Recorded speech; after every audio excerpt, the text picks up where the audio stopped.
Welcome, everyone. My name is Jen Wetham, and I am a program administrator for faculty development at the State Board for Community and Technical Colleges. Philip, thanks for writing hello in the chat. Just a few things before we get started. First, I want to welcome you to today's webinar. This is Lifeboat Strategies for STEM Faculty, and microbiology faculty member Katrina Fuller is going to be sharing her course with us so that we can see and get some ideas about how to set up the first 2 weeks so that you are building community with your students, not overwhelming them, and also just to get some really good ideas. A couple things about today. So the first thing is, if you are not muted, if you could mute yourself, that would be great, just because we're recording. And also, it is a best practice to not share your video while we're recording. So if everyone could turn off their video, that would be great. And I'm just going through and muting people. So thank you so much. And we are now viewing Katrina Fuller's screen. Katrina, can you Hello. say hi?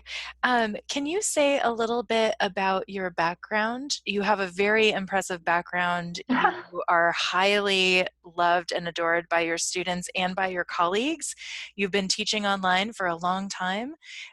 Could you just say a few words of introduction?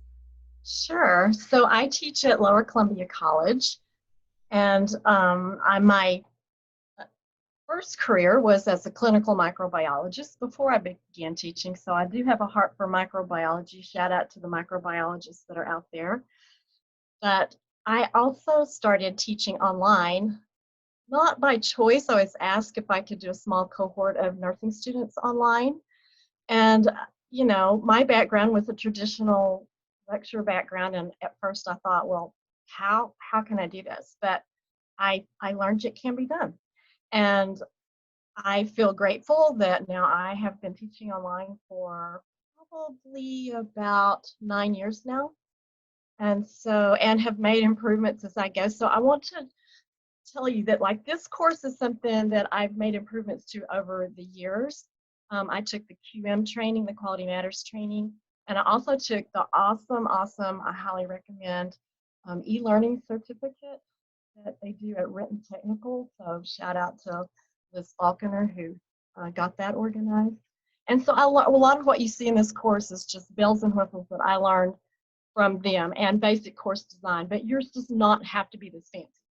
Like my motto is going to be, and yours should be too for this quarter, that perfect is good, but done is better. So we're going to be looking at some course design and then some of the nitty gritty of like doing labs and things like that. Katrina, thank you so much for that great introduction. And I am getting a comment that your audio is maybe cutting in and out a little bit. Oh, I know we had talked about maybe you wearing a headset or not, but I'm just wondering if there's any micro adjustments you could make to your headset. not without unplugging my second monitor that I'm using. Okay. So maybe just keeping close to the audio source while Yeah. you're speaking. Okay. And if you are having trouble with the audio, folks, just please type it in and we can always kind of pause and do a different activity while Katrina gets that adjusted. But before we go any further, I'm just wondering, Katrina had a great prompt for everybody. How are you feeling about your first 2 weeks of the quarter? So if everyone could just take a second and type that into the chat, how are you feeling about your first 2 weeks of the quarter? And then while people are chatting and typing in, I've also included a link to the handout for today. And also, as people are typing into the chat, so while Katrina is presenting today, if you have a technical question about Canvas, Alyssa and I will do our best to just post a technical resource for you, but we don't want to spend a lot of time talking about the kind of how-to basics. We want to spend a little bit more time talking more about how Katrina has organized her course, the design choices that she's made, how she builds community and things like that. So I hope that makes sense. Please feel free to type any and all questions into the chat. If we don't have time to address them today, we'll try to get them answered in a follow-up email. So Katrina, oh yeah, please go right ahead. Yeah, when I do the chat, it says, you know, to everyone, but when I do it, it just says from me. Yes. So basically, so what it does is it says from whomever typed it, and then it sends it to everyone. Does that make sense? So Well, you're doing it right. okay, yeah, okay. Is that what you were worried about? Let's see. I'll type this.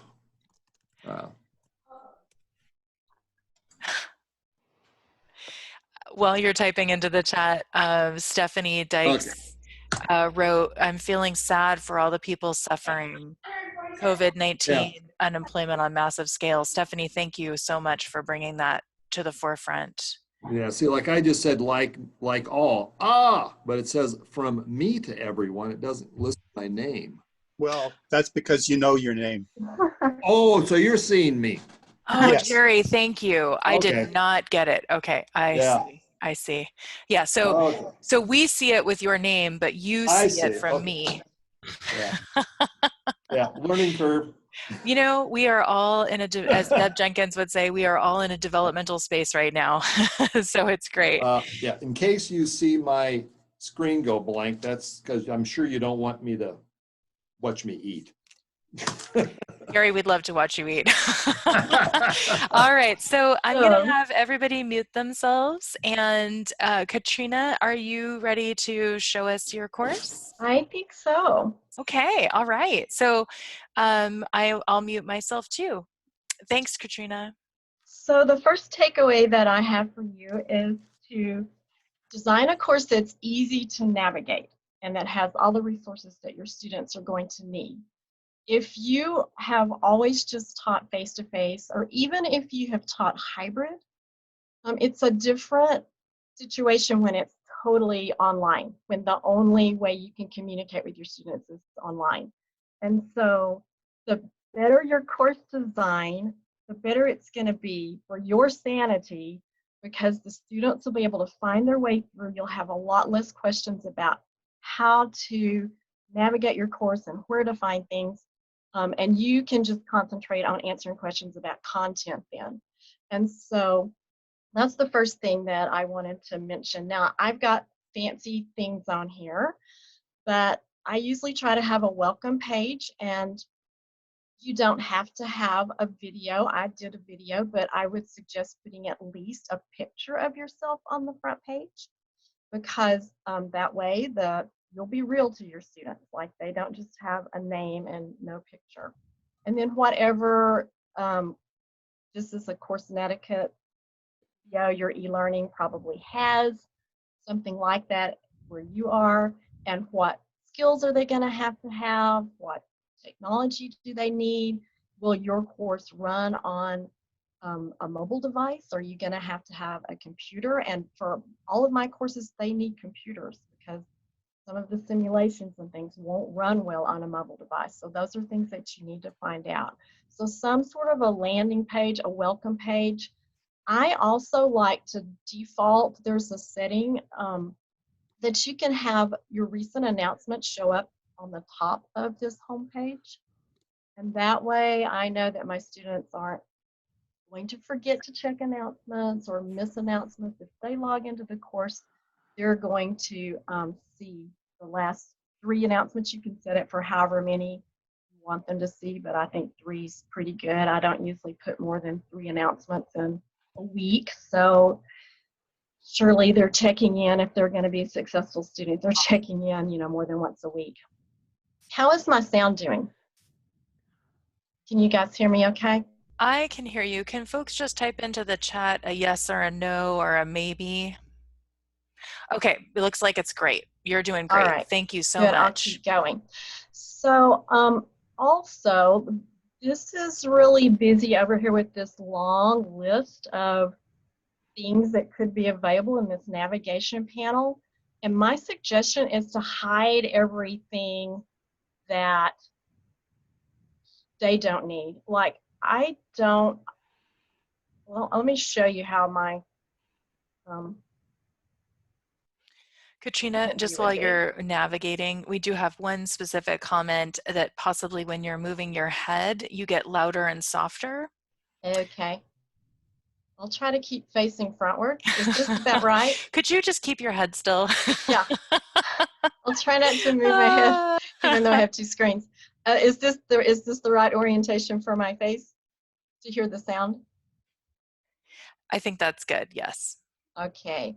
So if you're a student, these are the only things that I would have in my navigation bar. Like, I don't have where they can get to all the discussions, or where they could get to all the assignments, or where they could get to all the people in the course, or, I try to keep it simple because I want them to work their way through the modules. I have set it up, like, here's week 1 and here's week 2 and here's week 3. And I don't want them looking that far ahead. So, and I don't open all of my modules at the same time. Which brings me to the point, the second takeaway is you don't have to have your entire course designed before the quarter opens. I never do, and I've been teaching for years now. I only open, let's see here, I'll show you. I only open my welcome module, and clearly it says here, start here. I lock my module 1 that has content until they've finished these activities, like reading the syllabus and taking the syllabus quiz, introducing themselves, and these assignments have a purpose.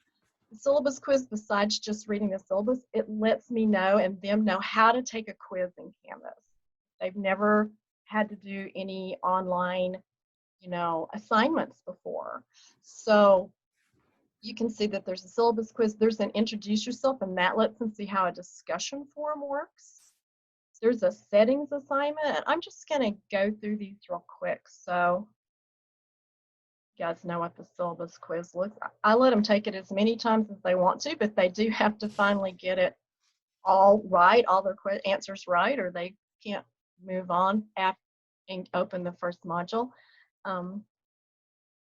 This is my discussion forum where they introduce themselves, and it clearly says this assignment will let you see how discussion forums work in Canvas. But beyond that, I start introducing content right away. So you see, I teach microbiology, and so try to maybe, if there's resources you want your students to be able to start using, we use the CDC website a lot in this course. And so I'm going to send them there, and I've given them this assignment that they have to find some infectious disease on the CDC's website that will start with a letter of their name, and it's mainly just to give them the opportunity not just to introduce themselves, but also to start using the resources. So if you can tie this into whatever your discipline is, or something that you want them to know, then that's a good thing to do, right? I have grading rubrics for mine too, so that makes it easier to grade things. And then the settings assignment, this to me is critical as well, because a lot of them will miss announcements that you put out, or say that they missed it, or they never got it, or whatever. And so you may or may not know, but you can set notification preferences in Canvas so that if a grade gets posted, if you put out an announcement, or you change a date on an assignment, you put a new assignment in, they'll get a notification, and they can choose their own preferences, whether it comes to an email or gets texted to their phone. And so I make them go in and set their preferences as an assignment. And then I have them go to the Canvas inbox and send a message to me letting me know that they set their preferences. And that way I know that they know how to use the inbox as well. So all of these first little assignments in this welcome module are really to introduce them to how to use these things in Canvas. And unless they've worked their way through that module, then module 1 won't open. So I'm going to leave the student view now and get back to where we were. So that's just another little thing. And see. I also have just a couple of pages that they have to view. So I have, whoops, I'm so sorry that it's just like going crazy here. So whatever you're using,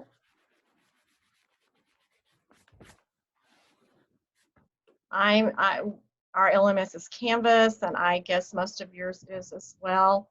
You know, give them the tools that they need for how to navigate. And I've put this course in Commons, so if you don't want to reinvent the wheel and you just want to go like steal pages from it or whatever, you can do that. How to use Labster, that happens to be the virtual labs we use. And then we use honor lock proctoring. So whatever tools that you're going to use, make sure that they at least view these pages. And then that stays up at the top of their page of modules the whole quarter, so they can go back and refer to them. But try to make some pages and stuff that they have to view, because otherwise sometimes students will never actually look at your course. They will eventually when they figure out they're missing a lot of things, but initially these assignments, like the syllabus quiz and this introduce yourself and the settings assignment, they'll all show up on a to-do list. So if they only log into Canvas with their mobile device or something like that, and then they see the to-do list, they'll try to work through this. They'll try to do the syllabus quiz and the introduce yourself and the settings assignment, but they may never read the page about Canvas or the page about Labster or the page about HonorLock or anything else that you want them to read about. They may actually never be into the modules, and you want to make sure that they get into them. Just make it where you know that they are going to have to follow through in order of what you want them to do and not skip things, if that makes sense. And expect a lot of questions the first week. That's when you're going to be inundated with questions from students about, I don't know how to do this, I don't know where to do this, and always try to direct them back to where it is in the course that they can find the answer instead of just giving them the answer if you can help it, because that way they'll get used to looking in the course for things. And if you can, I stay really, really busy the first week or so. Like I try to answer questions as soon as I can. Like as soon as they come in, I'm trying to answer their questions.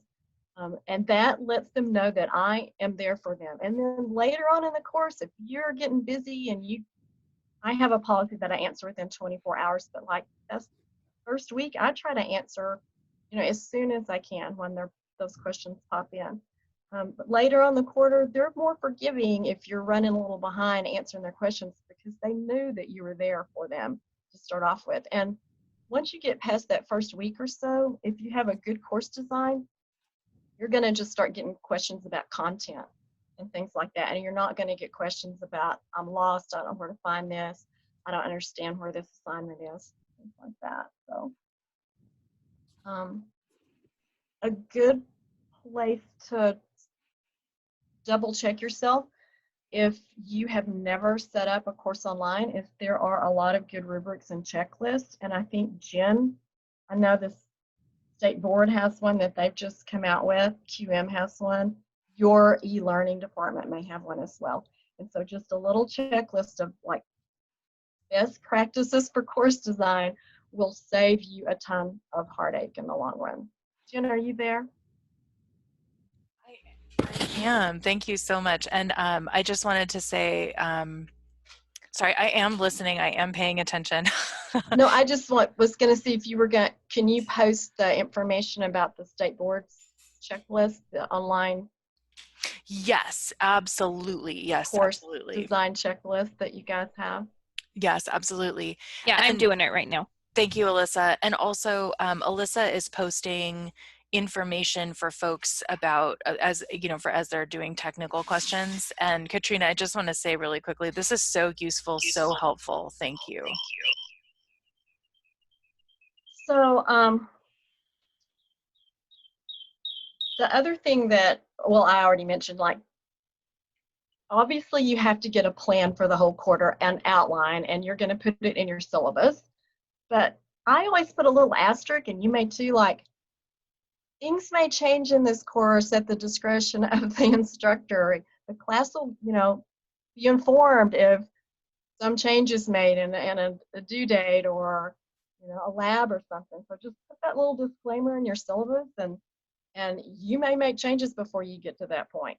But just so you have your first, I opened this first module, which for me, I put week 1, week 2, and week 3. I have my module. These are all the study materials for their exam 1. You can do it however you want. Maybe you just do it by weeks. Here's what you can do week 1 or week 2 or week 3. But even if you don't have all of these finished, I've done it this way. Like, I'll just edit this one. So week 1 lab, and you're not quite, well, probably week 1 lab you've had, so probably that was a bad choice to make. But say this is week 2 lab or week 3 lab, you can always do under construction, if I could spell, coming soon. So even if you've opened up in a module but you don't have everything ready in the module, just put some little disclaimer there and tell them, like, I will have it ready before you need it. So if you can just work a week ahead of your students, which is probably what you're going to be doing if you've never done this before, like get your first week or 2 in there and then just work ahead of your students. It's the same thing if you were doing a face-to-face class for the first time. You probably don't have every lecture prepared for the entire quarter. You probably just are getting the ones for this week ready, and then, they're not going to hear the ones ahead of time until you get to that class. So for the online class as well, I open them up and they have 3 weeks worth of stuff they can work at. They've got deadlines that they could work ahead. But if you don't have it ready, they don't have to work ahead. They do this week what they need to do for this week, and they do next week what they need to do for next week. And you can, just tell them that it's not going to be ready until the week that they need it, and they'll be okay. And students are going to be very forgiving, I feel like, this quarter. If you're willing to put your class online and not cancel it, then they are going to appreciate that anyway. And, we're all going to have to give each other a little grace for this quarter. Are there any questions from the chat just yet that I should answer along about this topic before I go on? I think that the only question I see that Alyssa hasn't, Alyssa's been responding to everything. Just there's one person who wants to know how to find your welcome module in the Commons. And I was wondering if just quickly you could show folks where the link to Commons is and maybe just model looking for it real quick. Ha ha ha. I just put in a video for how to search in Commons, but good, thank you. It would be great you. to show where it is too. And Katrina, if yours isn't posted yet, maybe you could search for something. It is. It's called Biology 260 DE Master Course Katrina Fuller. And I just posted it today, this morning. Thank you. It should be there. Can you, so I think some people don't know how to access Commons. So can you know how you just click on that the Canvas Commons button? On the settings? Yeah. Oh, actually, so actually, if you go over to the left, yeah, so scroll down or. Yeah, I don't know how to do it either, apparently. Oh, you're good. There it is. Right there it is. Yay. Yay. We learned together. Yes. I knew it was there somewhere. I just had to hunt for it. So let's see. Mine would be shared. Here it is. You could search for it as well. You could search for it. It's tagged with microbiology. It's tagged with Lower Columbia College as search tags. So let's see if we can do it. Let's see if we do microbiology, where it ends up being. And you probably have to hunt through a bunch of those. I just searched for your name and I got it right away. I mean, the link in the chat. There you go. The one thing to note, though, is if you're going to search for this course and use the link that I'm going to share in the chat in a second, is that you need to be logged into your instance of Canvas in order for the link to work. Oh, thank you. Spell my own name. Otherwise, it won't let you in. There it is. There it is. So there's the link. Yep. But again, you have to be logged in. Alyssa, thank you. And Katrina, thank you. Yeah. Katrina, thanks for letting me kind of put you on the spot there. I appreciate it. Quite all right. And Katrina, we do have one question about labs. Yeah. And Henry Olson is asking, what do you do for students who don't have a computer with regards to Labster? Do you have many of those students? See, and that's a really good question, and I'm not certain that I have the answer to that yet. In the past, I did have students who didn't have computers per se, but who signed up for an online course. And in the past, we had computers available on campus in computer labs and stuff. Even though my students were online students, they weren't necessarily distance ed students. A lot of them live locally and would come to the college and use our computer lab. Or they would borrow a computer from a friend or family member or go to the public library to use a computer. So I'm wondering about that same thing this quarter too. Our e-learning department is working like crazy, and our foundation and our president has set aside quite a sum of money to help assist our students who don't have internet connections and don't have a laptop. So we're kind of working through that right now, and I'd welcome any ideas that other people have, because that could be in the past, it hasn't been a problem. They've all been able to come up with a solution, even if they only own a Chromebook or phone. And a lot of the course they can do with their phone, but the labs they couldn't do very well. The simulations just won't run. Labster simulations won't run even on a Chromebook or a notebook computer much. They really need a laptop with a little bit of processing power to run those simulations. But in the past, it worked out. Everybody found a solution. And I was very lenient about due dates the first couple of weeks on labs, just because students were trying to find that solution. So yeah, that's the answer I have there. I don't have the answer. I'm trying to think ahead of what we're going to do too. Our Katrina, quarter, I don't know, it's good and bad. We have postponed the beginning of our next quarter. We don't go back to school until April 20th. We would have been starting this coming Monday on the 6th. The good news is that gives people longer to get their courses ready. So I'm going to try to be figuring out in the meantime what we'll do with that. The bad news is I have to turn a 10-week quarter into an 8-week quarter. So I will be doing a little adjusting in mine. I've done that before in the summer, where assignments that are due every week are now due every 5 days or something. But so yeah, if anybody else has ideas about what they're doing, because definitely it's an equity issue, and it's going to hit our socioeconomically deprived students harder than those of us who are privileged to have good internet connections and a lot of technology at our disposal. yeah, and Katrina, I guess I would say to everyone in the room, one thing that Stephanie Delaney said, she used to be a dean of e-learning. Now she's the VPI at Renton Tech. She was saying, like, the idea would be to design as reflexively and responsively as you can, but then definitely do a tech survey with your students and find out exactly which students don't have access, and then work with them to find solutions. Right. Because again, like, most students will be able to figure out a workaround, but the students who can't are the ones who will most need our help.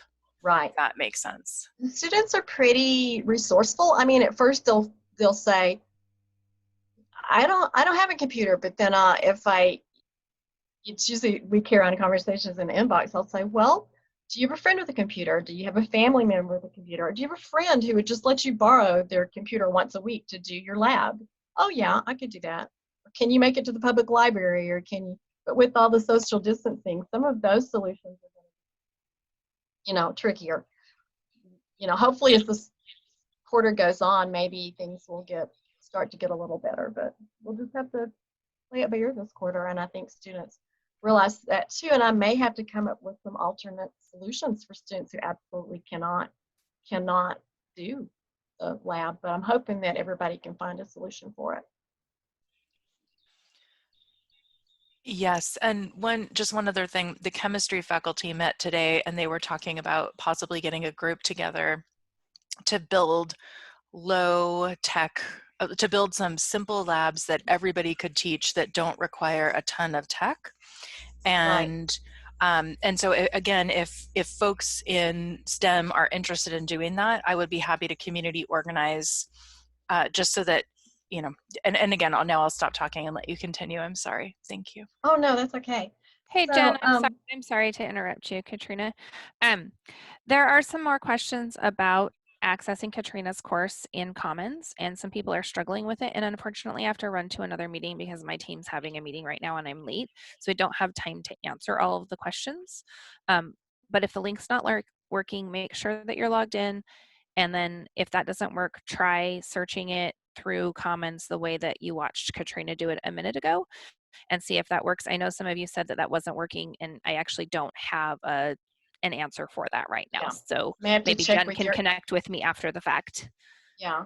And your e-learning people will be able to help you too. Like if there's something you can't find in Canvas, your e-learning people probably will be a great resource for you. Yes, and also there might be something with the particular instance of Canvas. So for folks who are trying different strategies, maybe you just work with your e-learning director to see if it's something with your instance of Canvas. Right, right. So the third point that I wanted to make, which is on my handout, is to use your own toolbox, the technology that you are already comfortable with and you are already familiar with. Like, yes, it would be wonderful to like do this whole Zoom thing for all your classes, but if you're not already used to doing that, like maybe there's some lower tech things that you could use and still be okay, right? If you already have PowerPoint lectures put together, then use them. I put a copy of my PowerPoints right here in the module. And then I have made recordings, but here's another thing, like you don't have to reinvent or recreate your classroom setting. Like you don't have to have them see you and you don't have to see all of them. So don't make it your goal to reproduce your classroom setting. It probably won't work anyway.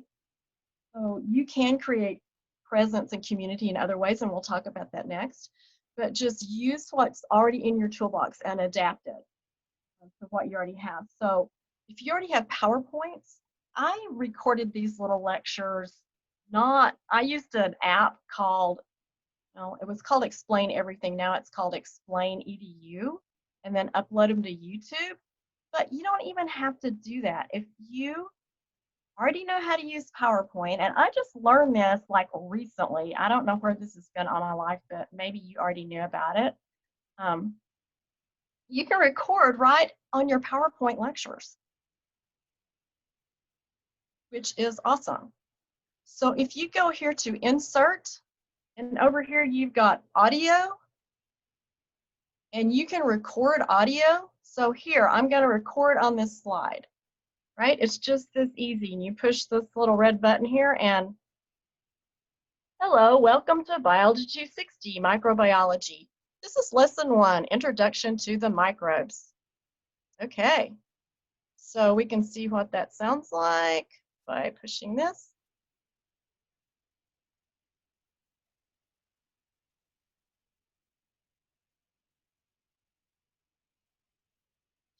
Now the sound quality on that isn't perfect. Whoops, now she's gonna tell me again.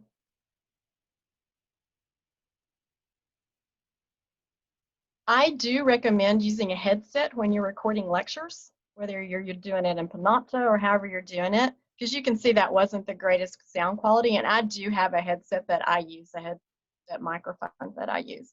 But that's just as easy as it gets. And then what you want to do is you want to, and I'll put this handout in the chat or upload it or something where you can get to it too. If you're already in that microbiology Canvas space, the handout is in there, but you want to click hide during show, and you want it to start automatically. So that's a couple of things that you do here. And now if I do my slideshow from the beginning,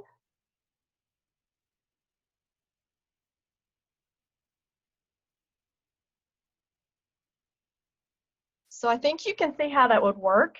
And the beauty of this is you just record on each slide individually, and it still works like a PowerPoint. Like if you want to rearrange slides, you can, or if you wanted to delete a slide out and put a different one in later on, like you don't have to know how to use Panopto or some fancy editing program.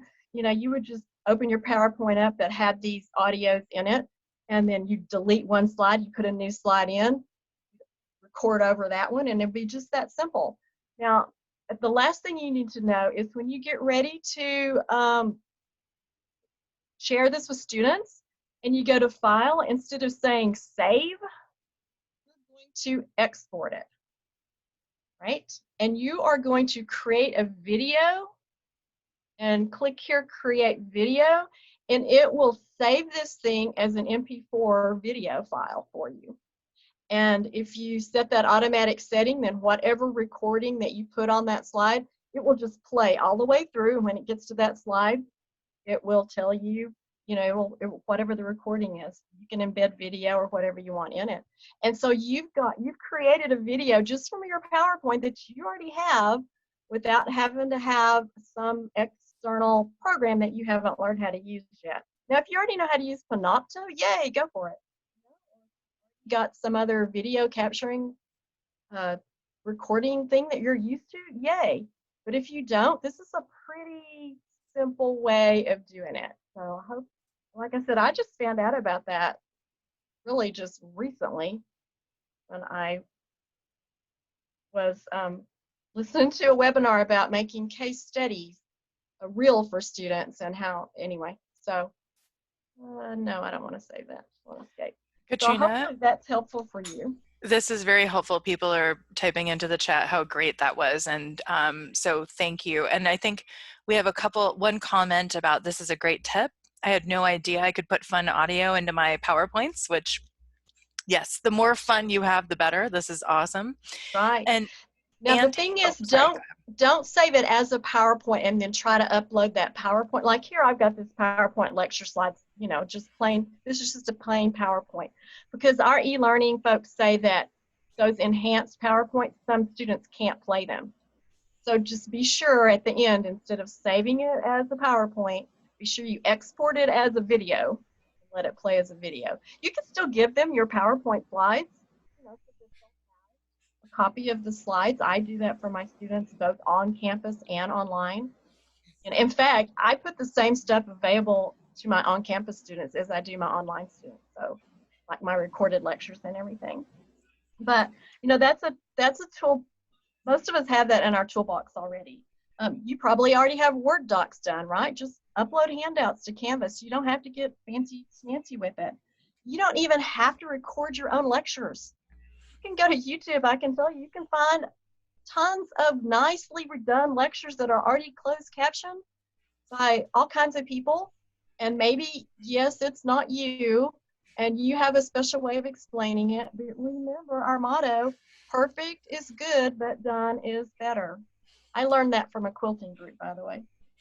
So the exams you have will probably work. You're going to have to figure out if you're going to have your exams proctored. I still have my exams proctored. We use HonorLock, and I highly recommend them. They have been used ProctorU prior to that for distance ed proctoring. It was okay when it was the only thing we could use, but HonorLock has been a lot less trouble for students and easy for me. And I feel like it flags the things that need to be flagged, and I don't have to review all the videos, but I can review the ones that have been flagged if I think there's a problem. I have caught one student cheating using HonorLock because she cut her eyes to the right on every question, and so I knew she had a set of notes over there, and that got flagged, and they told me about it, and I reviewed her video, and when I called her, she said yes, that was the case. So I don't have time to talk all about HonorLock now, but that is it's a good remote proctoring system. Some online instructors decide that they can step outside the box and they don't have to have proctored exams anymore because they have other ways they're going to assess their students' learning. So maybe there's another way to assess your students' learning, especially if you've had exams where they had to draw things out or something like that. That's harder to do on a Canvas exam. So maybe you have them do something at home, draw it out, diagram stuff, take a JPEG of it and upload it and send it back to you. Katrina, Yes. thank you so much. This is all excellent information, and from being in a lot of STEM conversations recently, I know everything that you're saying is really resonating with people. One question, just while we're on the subject of the lecture slides, of the PowerPoint lecture slides, Andy was asking if PowerPoint adds captions when it creates the video. And if not, that YouTube will add them for you.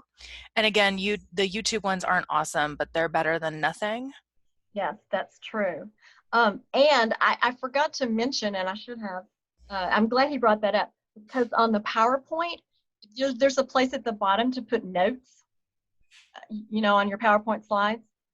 And if you type in on the notes what you're going to say about that slide, which sometimes is helpful so you don't ramble like I'm doing right now. So if you type notes in, like what you're going to say on that PowerPoint slide, then those notes are all downloadable. You've got a transcript right there of your lecture.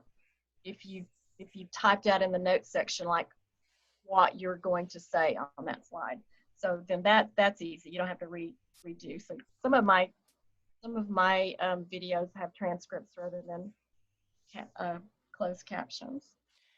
And just one thing too, Gary asked, he has audio, animations, and motions in his PowerPoint. And I guess Gary, I don't know if that's necessarily a problem in uploading to Canvas, but one thing I would say is for accessibility purposes, and I am not an accessibility expert, I know enough to be dangerous, but I would say just if you have, like that to me makes me a little worried if you have audio, animations, and motions, that could be an accessibility issue for students who are using screen readers.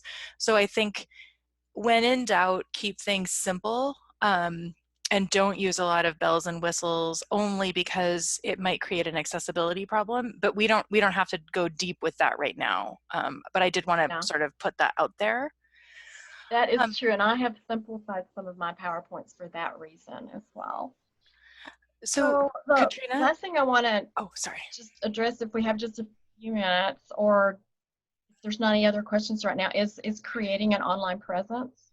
Yes, just one quick question before we move forward with the creating an online presence. This was a little bit back based on something you said earlier. Folks were asking if you do anything with Zoom in terms of like meeting students online. Not yet. Okay. My plan is to have my office hours on Zoom this coming quarter, but this is, I mean, I Zoom like you guys are right now. I've just joined a few Zoom meetings lately and somebody else has set them up. So I've been watching a bunch of Zoom videos of how to set it and put your settings in there so somebody's not like, hacking in and bombing your little Zoom meeting with porn videos or something, I mean, like you've got to have the settings right. Zoom bombing, yes. Zoom bombing, there you go. Katrina, Suzanne has a question, but I think maybe I'll tell you what the question is, and then I do think it's important to move to building an instructor persona. So I'll just read to you the question, and then maybe we can address it after you talk about how you build instructor persona. So Suzanne has a question about managing documents that students turn in. And what is sorry, it just flipped out. Question about managing documents that students turn in. What is the best way to manage labs or other handouts? So Suzanne, if you don't mind, if we could make sure that we get to that, but if Katrina, if you could go ahead and tell us about how you talk about how you build an instructor persona, I think that'd be great. Okay, and I'm still trying to think of the question that she said that. So you saw that I had like a video or a picture or something that you put on there, but I have some things listed on the handout that Jen posted, but you don't have to go super high tech to create an online presence. And people start thinking about like, I have to do some sort of big Zoom meeting or Google Meet or something. But no, really, the very first thing that you could do is just give good feedback on assignments in a timely manner. Like that is the most appreciated thing for building your presence into the course. And I try to leave comments on every assignment they turn in, not just the students who are doing,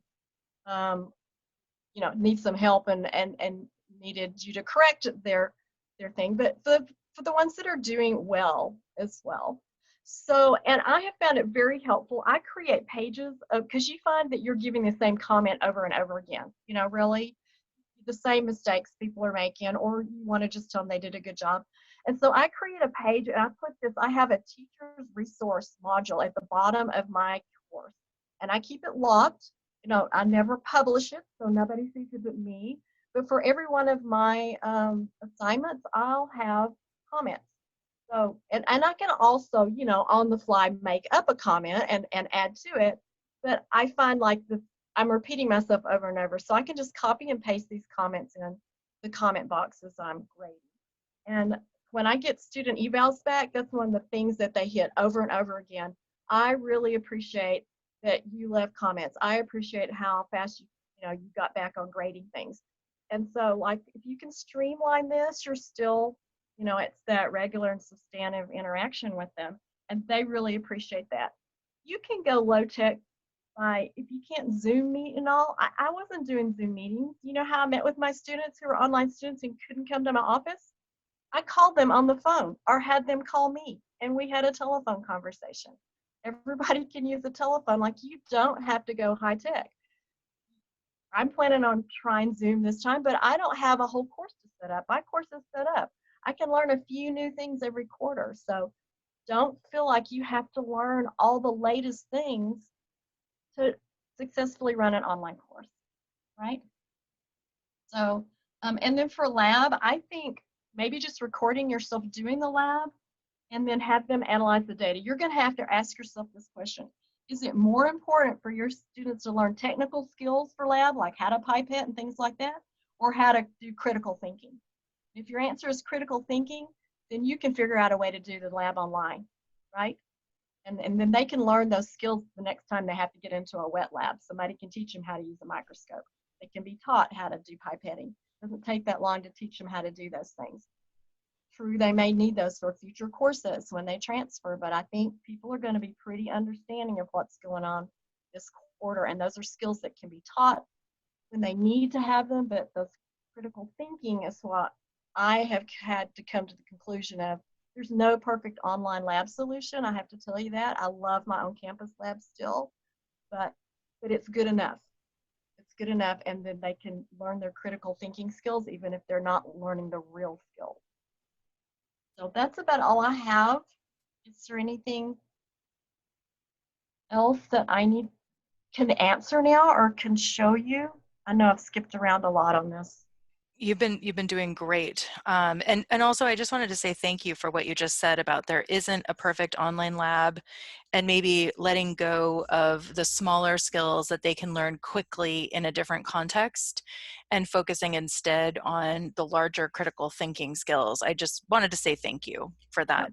Really good And I've had point. experience with hands-on lab, late night labs formerly, which is now McMillan took them over in their Hayden McNeil, I think, labs. Labster, SymBio, and then the HHMI, the Howard Hughes Medical Institute, has a lot of ready-to-go labs, and I just build lessons around those. So I have experience with all of those, and maybe people have questions. I'll be glad to answer them later. I think we're going to run out of time today probably to answer too many specific questions about that. So I think there was Suzanne's question about basically just how do you manage all the stuff that's coming in at you. She asked about, I'm just looking for it in the chat. Let me just find a lab sure. here. Okay. So here's a good lab that's not an online lab, because my students actually get to do some things that aren't online. So fold scopes, I order them in a classroom set, I mail them out to the students. I put it in a discussion here. It would really be fun if I had this with the real students in it, because I'm not sure. for FERPA, I didn't do that. But I put some of this stuff in discussion forums, and this kind of helps students to see what each other has to do. Like if one of them's lab doesn't work out, they can see it did work out for other students and see their results. My students are in groups of 24. I put them in groups of 24. And so they'll just post a discussion forum. And then I have some simple rubric for all of mine, right? So I don't have anything to grade right now, so I don't have a An right? enviable position. Right. So I know that'll change pretty soon. So I just click, like, did they follow my directions? Description of the sample results, image or video. And then for mine, for every lab, they're the same. They have to write a lab journal. Now, in class, we keep lab notebooks, and I keep up with, we grade those. But for each of my online labs, each week they do one, and they have to write a purpose statement. They have to write a journal entry with a paragraph that tells what they understood or learned about the content, that lets me really know what they got from it, and them to sort of do some metacognitive thinking about it. And then also, this is kind of important here, there's a paragraph what they didn't understand or what they found frustrating. And I find if I allow them to vent like this in this journal entry, I get a lot less emails about like, this lab glitched on me. What can I do? You know, I hate this lab, or this took too long, blah, blah, blah. Which these labs do take a while to do sometimes, but I've got a canned comment that I send back to them that says, this course has 4 hours of lab a week. If you finished in less than 4 hours, you're ahead of the game, you know, because we spend 4 hours on campus. So, so I have rubrics for everything, and that's how I grade. I'm not sure if that answered your question or not. I think it was very helpful. So we've got also some things coming up in the chat. So I think Suzanne's question is just best practices for managing documents from students. Like, do you upload to Canvas and then grade there? Yes. And that's what you were just showing us. Mm-hmm. So in any of their assignments, let me find an assignment real quick here on modules. Oh wait, let me just look at assignments, that'd be quicker. Find one here. So here's a transcription translation homework. They have to upload it, and I always set where they can enter it as a text box entry, a website URL, or a file upload. Nobody uses website URLs usually, or unless they're going to do a Google Doc.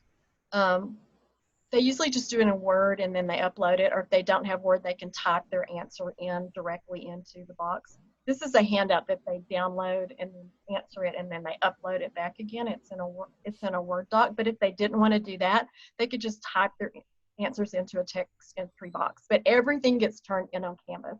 Then when I'm ready to grade it, I just, like I said, there's nothing to grade yet, but I would just, you know, you use this rubric, you just go to the feed grader, it's called in Canvas, and you can just click down through here, right? So Suzanne, if you haven't used SpeedGrader, oh my gosh, yes. then you are in for a treat. Yeah. And also Andy Zamora also wrote in that she definitely recommends using assignments in Canvas to manage submissions because it keeps it all in one place, lets you grade it, provide feedback, and update the gradebook all from one screen. Yeah. And Katrina, you showing us how you use a rubric, that's awesome. So that will save tons of time on your grading if you have that rubric in place, and you can just click, click, click, click for each one. And like I said, I wish I had some students to show you how easy it is to do, but and then you'll get a to-do list too, like who's turned things in and what you need to grade, so you can keep up with it. So we do have a question from Andy asking if you can show us what's in your Question Corner navigation link. Okay. And this is a navigation link I set up for myself. You can set up navigation links in Canvas. So this is a discussion in Canvas. You could just have this in a module if you didn't want to set up your own little navigation link. So here it is. Do you have a question about the class? Ask it here. Chances are there are other students with the same question, which is true, right?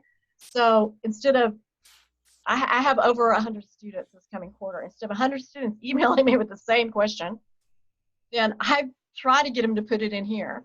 And if they ever send it in an inbox question, I'll say, this would make a good question corner. So after a first week or two, they're trained to like, okay, I'm going to put it in the question corner. the beauty of this is half the time before I get to answer it, another student has jumped in there and answered it. And so then I can just like, kudos to that student. Thank you, Jane, for answering Jose's question or whatever. Or if there was some misunderstanding, I can straighten it out. But yeah, so this is invaluable. And whether you have it in a link over here, I have it in a link just so it's defined. You can put your own external links in this navigation forum. I also have a link to OpenStax microbiology, so it's right here embedded in their Canvas course, so they can find it. I actually have a fancy syllabus that I've created that's fun, and I hide the Canvas syllabus. The default Canvas syllabus I don't like because it's just a list of your graded assignments, and that's like not a syllabus if you ask me. So I dragged everything down below the line where students can see it, and I just put my own course syllabus link here. You wouldn't even have to have a link over there if you just had the syllabus in your modules. But I did just a fun one. This is some fun stuff I learned in that Renton's e-learning certificate, just little bells and whistles. But this gives them a place to go, and this is my course description straight off the course plan, but then I kind of fancied it up. But I had time to do this. Like, you don't have to do anything like this. Just put the link to your syllabus in the module, just upload the file. Katrina, I think we have, I just want to say again how good this is. This is so refreshing and fun, and I love your voice. Thanks. Do you, so Heidi was asking, do you get an email in Canvas letting you know if something gets posted to the question corner, or do you have to remember to check it? You can do it both ways. If you set this like I have this time, you just have to check it when you go in too. If you set this as a graded assignment and then set the grade to be worth 0, and you explain to students, this is a graded assignment just so I'll get a notification, then every time they post it, you'll get a notification to your email. I haven't figured out if it's not a graded assignment. I don't always get a notification directly when they post. But I'm in the class every day, and I just check the question corner when I get there. And they know that they may put a question in there and have to wait a day to get the answer if they're waiting for me. Usually not that long, but like I try to promise that I'll answer them within 24 hours if they have some question. But like I said, the beauty of it is oftentimes another student has correctly answered their question before I ever get to it. Okay, Katrina, I have a meaty question for you. Are you ready? Maybe. Colleen Sheridan asks, and I know the only reason I'm sort of teasing a little bit because I know this came up at the microbiology meeting about what types of materials do you send to students to use at home? Colleen wanted to ask about if you send students the agar plates, for example. I do. I know. So I started out using Hands-On Labs, which was a kit, that they send out. They sent them agar. They had to melt and pour their omelet. They sent them on those tiny, tiny, tiny little petri dishes that are, like, I don't remember how many millimeters across, but the eensy ones, and then expected them to do a street plate, so it didn't work. But I take the safety instructions that were given for hands-on labs, where they're actually doing hands-on labs. And this is what I do.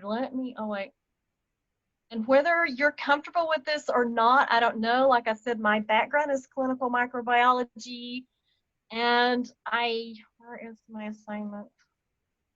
I think every quarter, like, should I do this? Should I not do this?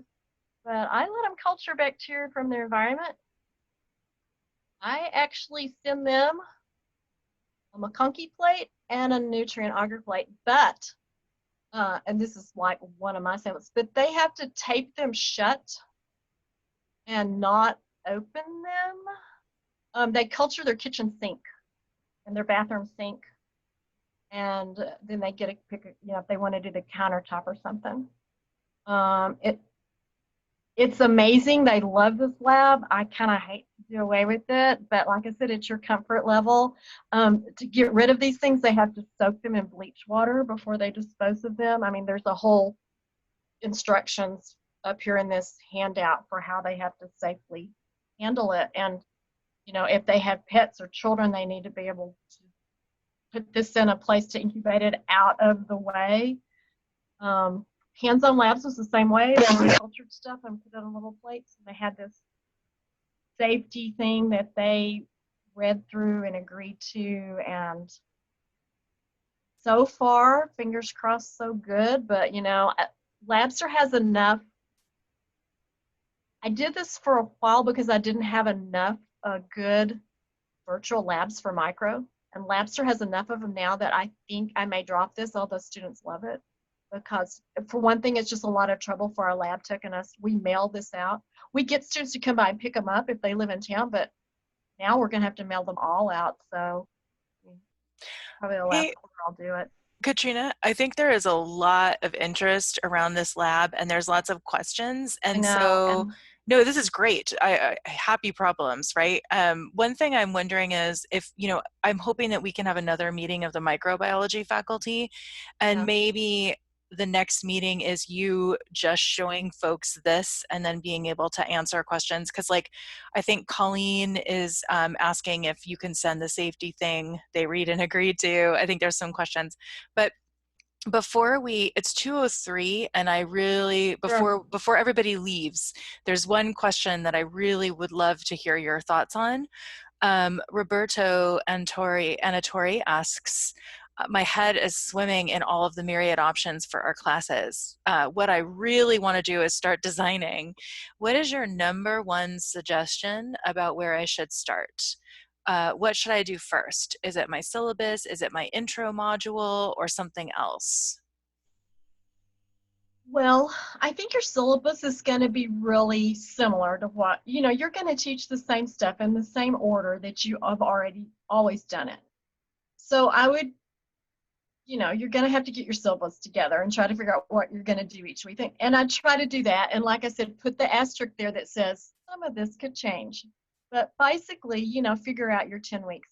And then I would do my little welcome page, my little, you know, hello, you found your course. Here's what you need to do to get started, and do that welcome module. And then try to do like what you think at least the first week, you know, whether you're going to put, maybe you don't have time to record lectures. Maybe you're just going to download some YouTube videos. Maybe you spend the first week just letting them do the welcome module. I mean, that's up to you how much you think you can cover this quarter. I oftentimes open my course up ahead of time for the students to get to the welcome module, but I don't make anything due until, you know, later on in the week after school starts, and let them get a head start if they want to, but you may not have time to do that. So yeah, and just try to get, like, if you just put week 1 in there and just do week 1 as the module, and then have, you know, week 2, week 3, you don't have to do all 3 weeks at once. If you can just get the first couple of weeks, you'll feel better about yourself, and then you just keep up as you go. It's going to be work in progress all quarter long. You'll just stay ahead of the students as best you can. And Roberto, if I could just re-emphasize what Katrina said, because she and I were talking about this morning when we were practicing. I think if it were me, I would, and Katrina, I heard you say this too, I think it's really important to create a really strong first week. You know, with get to know you activities like Katrina has modeled. Let's say get to know you, like a get to know you activity, maybe something around a tech survey, maybe something about, you know, like how are you feeling in COVID-19? What are you most excited to learn this time around? And there's lots of different kind of like first week activities I think you could do. Like somebody at the chemistry meeting today was talking about maybe just doing a module with lab safety, and there is one in the Canvas Commons you could just use. So I guess I just wanted to say I would flesh out your first week to give your students as supportive an experience as possible, knowing that you can go slow now to go fast later, if that makes sense. And that is a good strategy because students are going to feel overwhelmed at first. Like even my first lecture material in the first week is very short. I do that with my on-campus class too, though, because students are adding and dropping that first week, and I don't really get into the real meat of everything until week 2 anyway, a lot of times. So. Yeah, and Andy also has a suggestion that she typed into the chat that I think is very similar to, it's beautiful and again affirms, I think, what we've been talking about. So a basic outline or calendar of what you'll cover each week, build the first module or 2 or 3, and build the welcome module so you have a better idea of what kind of introduction your students might need. So Andy, thank you. So I wanted to say too, if folks are interested in having this directly emailed to them as soon as I upload it, if you could just type your email into the chat, that would be great. And I do want, before people have to go, I did want to say to Katrina, thank you. Thank You're you. welcome. Oh my goodness. Unbelievable. Yeah, I'm just so impressed and We're I all in feel this excited. together. We're all in this together, and I last year had to take over an anatomy and physiology class. I found out on Friday that I would have to start it on Monday online. And even though I taught online before, it was our other instructor, due to a medical issue, couldn't come back for the quarter.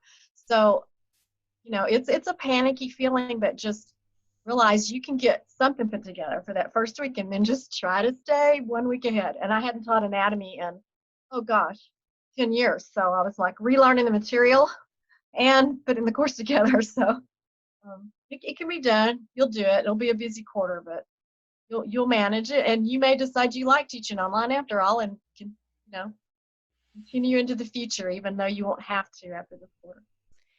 And we are also, going to be, we're working on organizing these discipline-specific communities of practice. And I just want everyone to know, like right now, Alyssa Sells, Joanne Monroe, Jamelyn Penn, and I, and other state board staffers, we're really interested in how we can kind of come alongside you, be by your side, just to help you through these first 2 weeks where everything is just cray. And then I think as we continue these communities of practice and discipline-specific conversations, we can sort of start to fine-tune things a little bit. So, Katrina, also I just want to say Natalie said this is one of the best, she said this was such good content. This is probably the best put together online content I have seen. I just wanted you to hear that. Thank you. I do get feedback from my students saying that the course is very organized, and like I said, I can tell it's a better course than it was 5 years ago because I get less questions from my students about the course itself, and that's a good thing.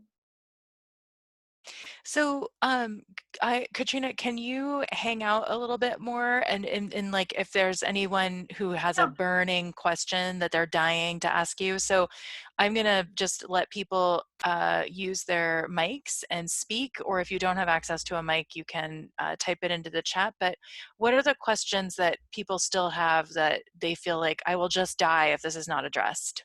Yeah, and I've got my chat window open now so I can see what they're putting in. I didn't have it open a minute ago, so.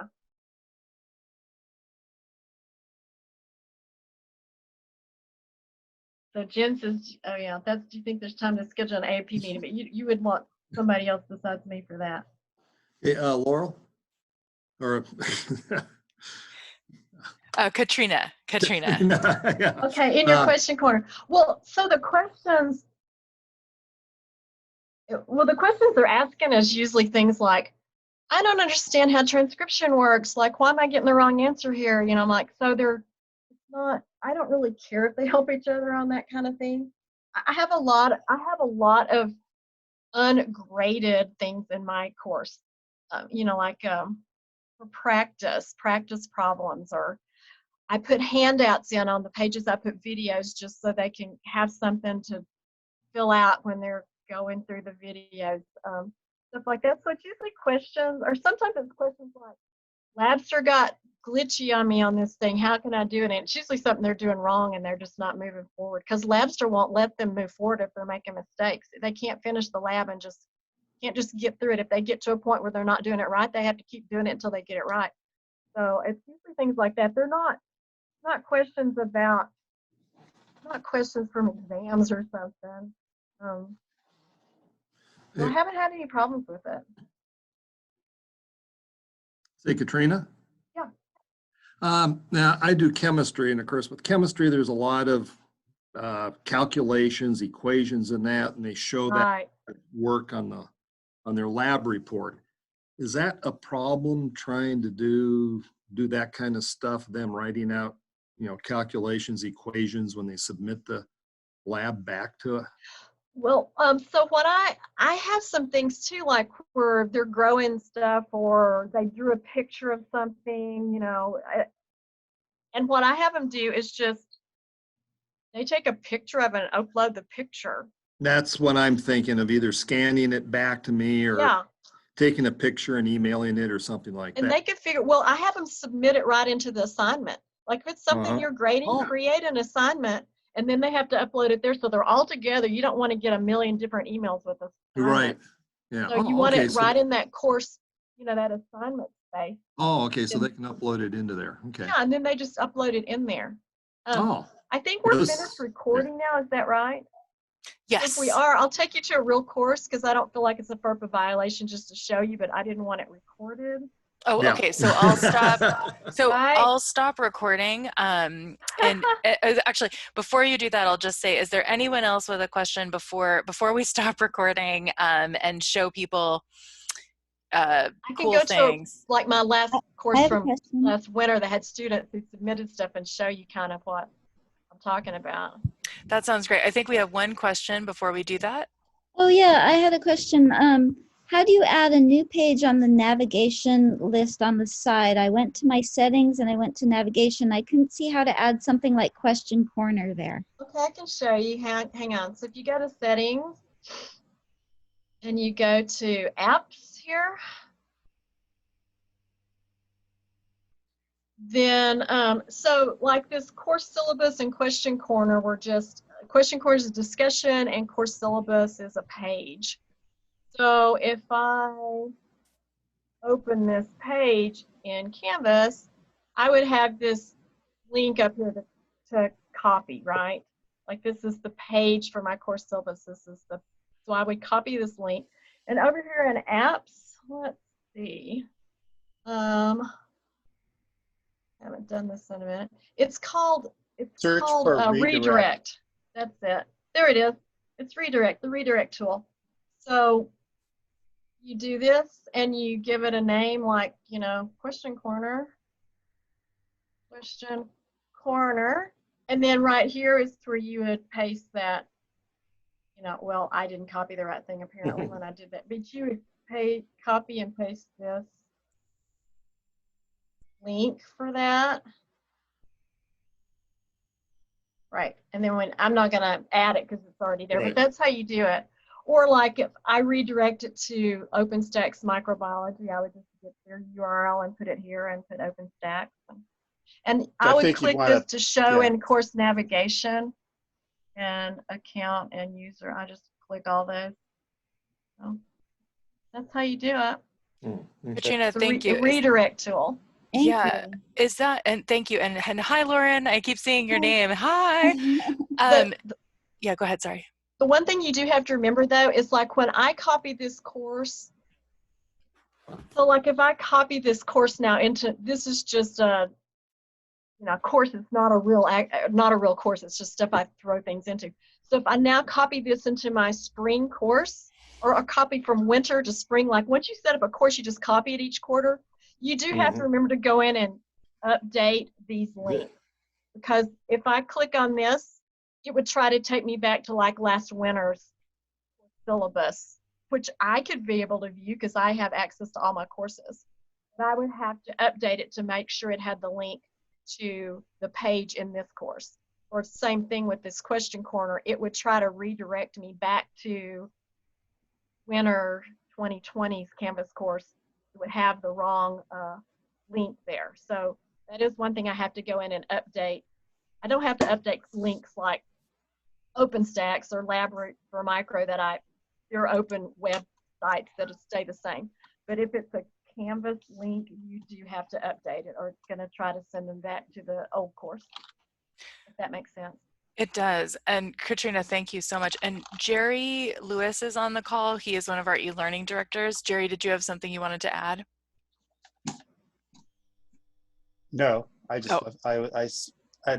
well, I mentioned, I was just getting on to reminder the name was redirect, but she got it. And I don't think that it has any effect if you check user and account from this, Okay. from the instructor's point of view, because you don't have user or account. I think user is not relevant and account is something that you don't have permission for So anyway. there you have it from the expert. I didn't know, so I just click everything. Yeah, I mean, I don't think it doesn't. Apparently, it doesn't matter. So Apparently, you just wanted to show up in your navigation. And then once you've got it configured, the next quarter, like I just go in here, you can see I also have one called Ask the Tutor. Sometimes I have a tutor who does micro, and I'll go ahead and just embed them over here so that the students can ask them directly the questions. But I would just have to go down here for like my course syllabus and edit it and just change this URL, each quarter. So I don't have to reset it up all the time once I have it set up. This may be a little bit of a off question, but I just contacted our e-learning director and mentioned about that honor lock. Uh-huh. And he says we have Respondus, lockdown browser. Right. Anybody know anything about that? We have that in our test proctoring center, but I don't know if our students individually have that or how much it would cost. So I know about lockdown browser. Okay. Jerry, do you want to talk about it for a sec? I mean, is that basically similar to honor lock then? Well, since I'm not that familiar with honor lock, I can't say, but okay. So lockdown browser, well, so it kind of depends too. You can license it in different ways. When we licensed it only for lockdown, or primarily for lockdown, and so basically it forces the student to take their quiz in a custom lockdown browser. So they have to install the browser. I mean, it's not a big deal. It works. Mm-hmm. For remote students, it's not really effective. It's more effective for labs, because a remote student, you could lock down their browser, but maybe they have their phone or they have another computer. So they probably use it here, like for the math lab and math learning center and that, where they go in and actually. Now, lockdown browser does have something called, so it comes with, like, even if you're not buying this feature, it comes with 200 seats for remote proctoring, and in that case, you can set it up and it will record the test taker. I think it records the screen. Can't remember. Yeah, and browser and monitor. And then it has some other things. You can make them, twirl their camera around the room, and it I think it automatically, by algorithm, it detects things like another person coming into the scene or the person looking away a lot or that kind of stuff, and then it flags it for you, and you can go look at it and see, oh, this person's been cheating. So more of an on-site use. That is the general. Yeah. So that's the monitor part of it. So you have to have both if you want to do the remote proctoring, and the monitor does cost I don't know how much, because we didn't use it very much. Yeah, he says we have a site license for it, so. Yeah, well, there you go. Yeah. So honor lock, we did our e-learning committee looked at a lot of different online proctoring setups, and we were doing ProctorU prior to this, but it was really expensive for students. It was like $25 an exam, and they had to make an appointment ahead of time and all kinds of stuff. So honor lock, it's It's kind of like Respondus in the fact that it locks down their browser. You can set the settings the way you want to, and we've got, here's the page about it. But so if I go to, I should have a. Do they need a webcam with that also? Or? They do. They need a Oh. webcam. Okay. You can buy like a site license for it, but we just pass the cost on to the students. You can see it's $11.99 for the entire course, no matter how many exams they take for that course. So we end up proctoring more things than we used to, because we used to feel really bad for them that, like, you know, you're gonna have to pay $25. And that was if they made an appointment more than 72 hours in advance, which some of them wouldn't wait to the last minute, and it would cost them a fortune to take the exam. So it's $6.99 per exam or $11.99 for the quarter. And we actually demonstrated this, like demoed it for us before we picked it. And it's pretty, they've got some really great algorithms. I don't know who wrote all the program for it. But so it locks down their browser so that they, you know, can't look up other things while they're online. Let me just find this. Google search. You can see the settings. You can see the settings. Copy